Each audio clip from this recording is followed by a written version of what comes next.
and welcome Hayden Walker from Voyle Co. Hayden, thank you so much for joining me today. My pleasure. Thank you for having me.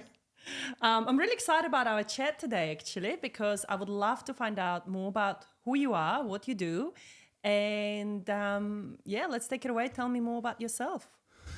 So home life, work life, all of it. All the private and juicy things. No, let's start with your job. Let's go Cool. with, So I have been a real estate agent for 17 years now. So I started just before the GFC hit. Oh, wow. So that was a fun time in the market, and I was working in the city back then. Started with professionals, ended up at Leaders and Ray White in the city, and then following COVID, because I've been living up on the coast for about 12 years, I thought, why am I driving into town every day? And shifted business up here, just after COVID, and haven't really looked back, to be honest. It's, the lifestyle up here is a lot cruisier. The real estate, people seem to be friendlier. They answer your phone when you call them, which in Wellington City, it's probably a little bit busier, a little bit colder. People are always on the go and not necessarily have time to talk to an agent. So yeah, I've seen a lot in my career and been in different teams and, sold a lot of houses over the year, apartments, big executive homes. So yeah, I feel like I've probably sold everything from little one beds up to, big mansions and everything in between. So no, it's been a journey. 17 years, that's impressive. Yeah, I kind of feel like a dinosaur. Almost. You would be a dinosaur. if we compare dog years, cat years, and human years, and I think there's real estate years and human years as well. I felt like I had more hair and less greys when I first started than I do now. But no, it's a funny industry where you either kind of sink or swim. Yeah. So the turnover is quite high. So I felt like I've earned my stripes and ridden out a few different markets and. Got to a good place. And obviously now that I work with my wife, Georgie, who you'll be chatting with as well, we've got a nice balance and, bring different skill sets to the table, which is nice. Yeah. How's that? Tell me a little bit more about that. Husband and wife? Yeah. How's that working, in the team with your wife? It's really good. Georgie she's one of those people that walks in a room and people are just, gravitate towards her. I'm quite a systems sort of oriented person. So I probably like to do a little bit more of the background stuff. But no, as I said, we're, a little bit, we're very different in our personalities, which may be what makes our marriage work as well. But, we both have very different skill sets, strengths and weaknesses that we kind of lean on each other to kind of plug the gaps and make sure everything that we're doing is what we should be doing. I think probably the difficulty with a husband and wife team is getting the family balance right. So that was going to be my next question. How do you do? Because I know you guys have kids. Yep, 3 kids. So we just have to put in boundaries and make sure that we set aside time. And our kids have grown up certainly with me doing real estate, and then with Georgie coming on board as well. I guess they're very helpful. We're like a blended family. So we have a couple of older kids who one's left school, one's just in his last year at school, and then we've got a younger son together. So it's been quite helpful that we've had stay-home babysitters when we need them, because real estate can be quite relentless, and we work very long hours. Quite demanding industry, isn't it? Yeah, you can't turn your phone off. No. I guess we always take quite a hands-on approach to the properties that we sell, and we feel like we have a duty to our vendors. We're selling their biggest asset. So we feel like we should always be answering the phone and replying to emails promptly and all that sort of thing. So, we care about the people that we work for. I guess, it's a hard balance, because you don't want to fall into the trap where you're working 24/7. But the nature of the business, sometimes we do, And I guess this is what sets you apart, in the realm of real estate world, that if you've got the strong ethics, work ethics behind you, then people will talk about you. They will say how awesome you were, when you were selling their house or when they were buying a house off you. Because I've got a couple of clients that have dealt with you in the past, and they're all singing praises. So that's on both sides actually, vendors and sellers. Vendors and buyers. So it's Carpety is a small place, Yeah. so I always felt like Wellington was like 2 or 3 degrees of separation. Carpety feels like one a lot of the time. You kind of you meet someone and they'll know someone that and vice versa, or you're running an open home and there's people catching up in the living room because they're friends, but they just happen to be looking at the same houses, that sort of thing. So yeah, it's we're very mindful that we're always on display. So you can't you want to be always putting yourself forward as best you can, but also showcasing the houses that we're selling as best we can. So we want to make that experience really enjoyable for groups coming through, make the process easy for them. But never forget we do work for the vendor. That's our primary obligation. So we're always working hard to make sure we're running good campaigns and nothing's falling through the cracks essentially. Tell me a little bit about your campaigns that you're running at the moment. Like, what's the strategy behind it? What tools do you implement? What are you seeing? We're big fans of deadlines in the first phase of marketing, and it's when we get called in to do an appraisal, it is a little bit of guesswork. We're not valuers, but we're looking at the tricky thing with real estate. You're always looking backwards in hindsight of what's been selling for what and how comparable the house that you might be looking to market compares.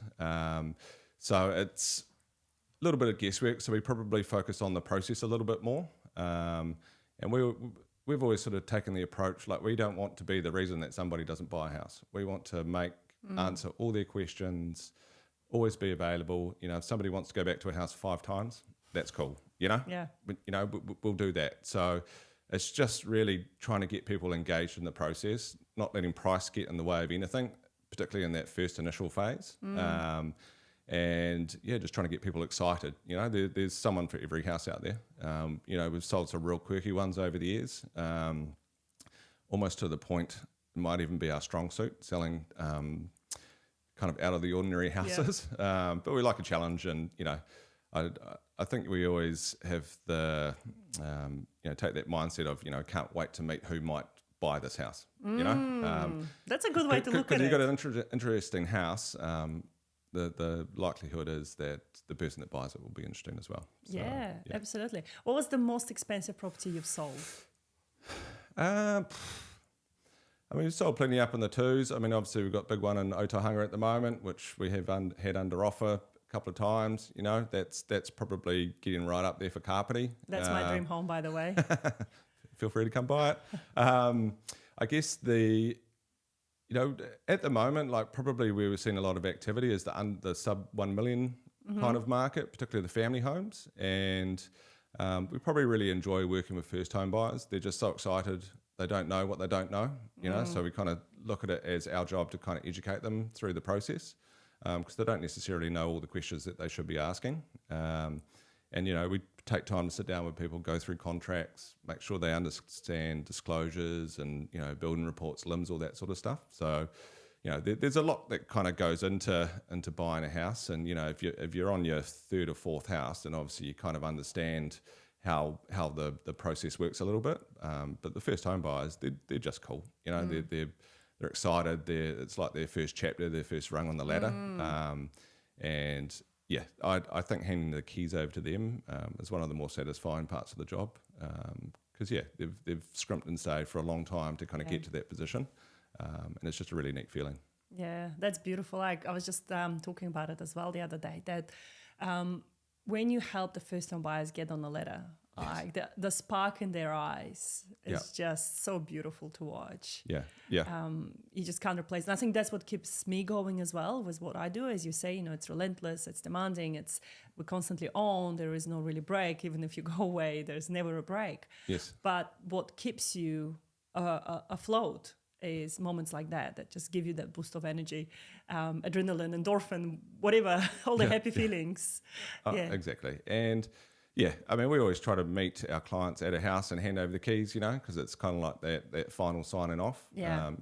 Keep in touch with them from that point onwards. But we're always trying to kind of take that personable approach where, we've taken them on this journey, or they've taken us on this journey to get to that point. It's just a really cool feeling. So I don't think people talk a lot about real estate, about earning money. If you're just in it for the money, you wouldn't last because it's too demanding, So there has to be an aspect of wanting to help people and wanting to provide good service. The bigger why, right? Exactly. Why. Because as you said, you've been in the industry for 17 years. You've been through various cycles, economic cycles that you would have seen. You would have seen the COVID as well, and then what happened after COVID when the properties weren't selling probably as much. What are you seeing right now? So obviously we've had a little bit of good news on the interest rate front. So the last couple of weekends have been pretty busy at open homes. We had a couple where there were close to 30 groups coming through. Wow. Which is really encouraging. We're probably meeting, because a lot of our buyers come out from Wellington. The end of last summer going into winter, there was a lot of people that had been on the market for a while in Wellington. They'd finally sold. They were hesitant to put an offer subject to house sale. They waited until they had their sort of budget in place. So we had this bit of a flurry over winter. So I think July, August, September, we sold 15, 16 houses over that kind of period. And then what we're seeing at the moment is probably the next wave of, the spring market in Wellington. All those people have just got on the market down there, coming up the coast, starting to look around. There's some that have sold. We've probably seen a few more subject to house sale offers again coming back through the process. First home buyers, they've been there the whole time. I think a lot of them have realised, they're probably at the bottom of the market. Now's a good time to buy, and interest rates are going the right way.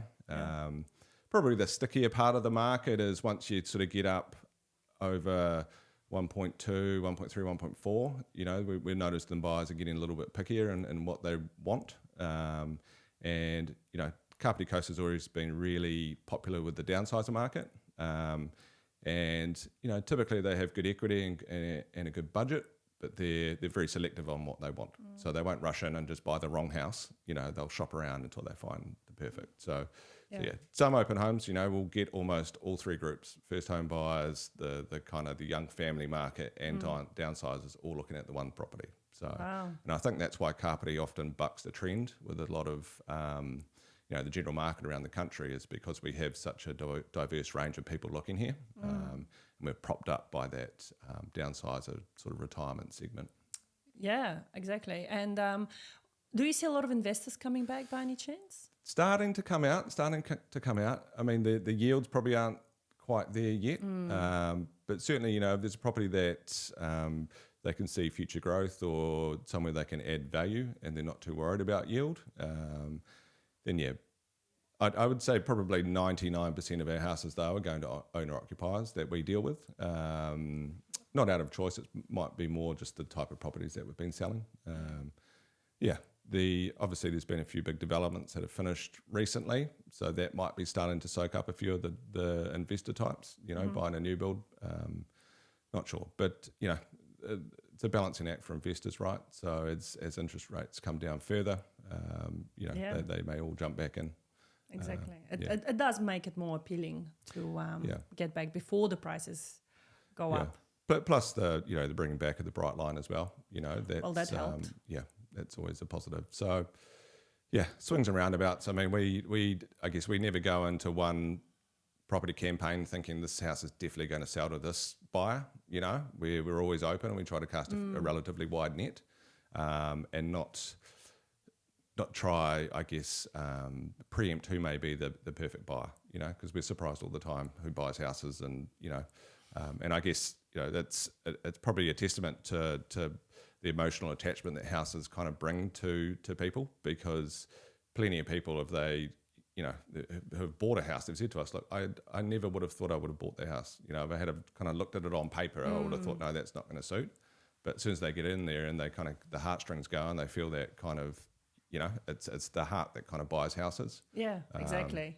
And that's what I often say to the ones that are looking to invest. As I said, remember, you're not buying your first home again. Don't fall in love with that. Yes. When you're an investor, try to keep your head cool, your heart cool. Just look at the outside of that beautiful kitchen that you're falling in love with think about it as an investment property. But you're right, a lot of people, they fall in love with the property, and Yes. and that's what then drives them to sometimes to crazy offers.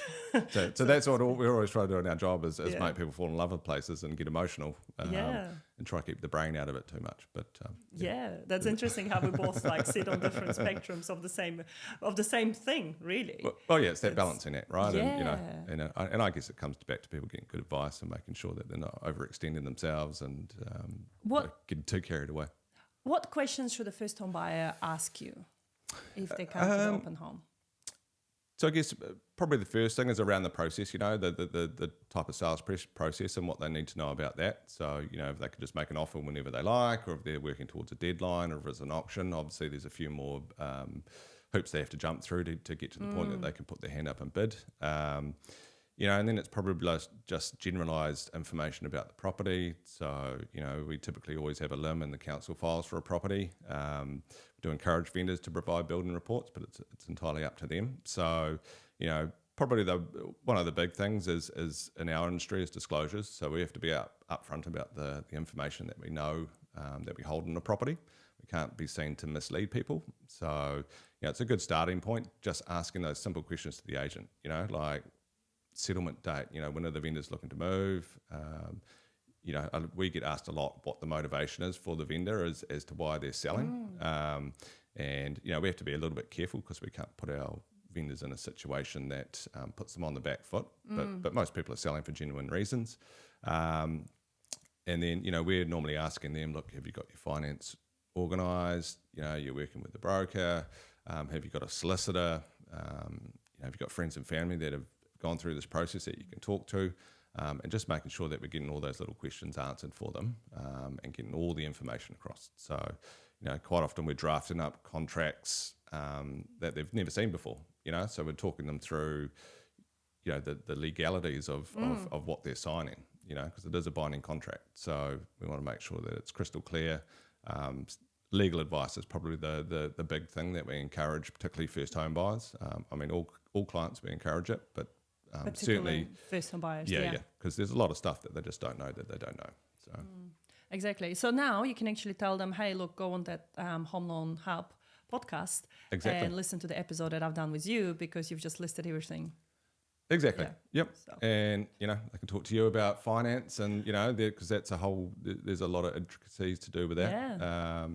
Yeah. Because look, from the bank point of view, we don't really like auctions, especially for our first home buyers, especially if they don't have 20% deposit. Yeah, hard to get them unconditional, right? Well, we can get them unconditional, but normally they would have a point of, let's say 800K. That would be the absolute max that they can bid on. Yes. And they will have to get all the due diligence done beforehand. So that's spending money on registered valuation, spending money on builder's reports, spending money on LIM, lawyers, etc. Yes. For a chance to be able to win at the auction. Yeah. And that's why we normally say, look, stay away from them if you can. But can they go and put an offer after the auction has ended? And if they have not been successful bids, can they go and put an offer after the auction? Yeah, we've run a few auctions and, I guess what you're trying to do in an auction is isolate the unconditional buyers, give them a head start. But we're always trying to, I guess, gather up that conditional interest in behind. So if it doesn't go at auction, you've got those fallback people who can jump in, put something on paper, and they might already have an offer on paper sitting there that if it gets passed in, we can present straight away. Cool. So yeah, certainly, that buyer group, we see the most conditions, in any process, whether it's priced by negotiation or running a deadline. And it's tied into a lot of I guess they don't want to spend thousands and thousands of dollars on due diligence to keep missing out, Yeah, exactly. I had people that wanted to go to 2-3 different auctions, one after another, and I was like, please, calm down. Let's go back a second here, because when you actually give them the cost of how much it's going to cost them, then they go, oh, I didn't realize that. A lot of my first-time buyers get confused, with different terminology that we use. Obviously, the deadline sale, the tender, the price by negotiation. And they often go, oh, I don't know how much it costs. How much do I need to make an offer? Can they ask an agent of a ballpark figure how much the vendors are expecting to get? Yeah, I mean, so if a property's priced right, we're making our vendors fill out a form saying, look, any offer over that amount has to be taken with serious consideration. With a deadline, it can be a little bit tricky because you kind of, in essence, it's a bit of a blind auction because you don't know what other people are offering, and legally we can't disclose that between parties. We also have to be careful not to, I guess, jeopardise our vendor's position if we know what they might accept and trying to, I guess, fish for offers under that. So, one of the main parts of running our processes, we're always asking people coming through our properties where they think the property sits in the market in terms of price. So we find it quite helpful to be relaying that back to other buyers who are interested, just saying, hey, look, this is where other buyers are seeing it from. That's never a guarantee that's what it's going to sell for, but we're just trying to get a bit of a finger on our pulse. So, we obviously, when we appraise, we're thinking, okay, it might sit in this level, but it comes down to the market and what value the market sees it at. So if we can give that kind of real-time feedback back to potential purchasers, a lot of them find it very helpful. Because we've got that phrase in our world, isn't it? The house is only worth what someone's willing to pay, right? Yeah. There you go. Yeah.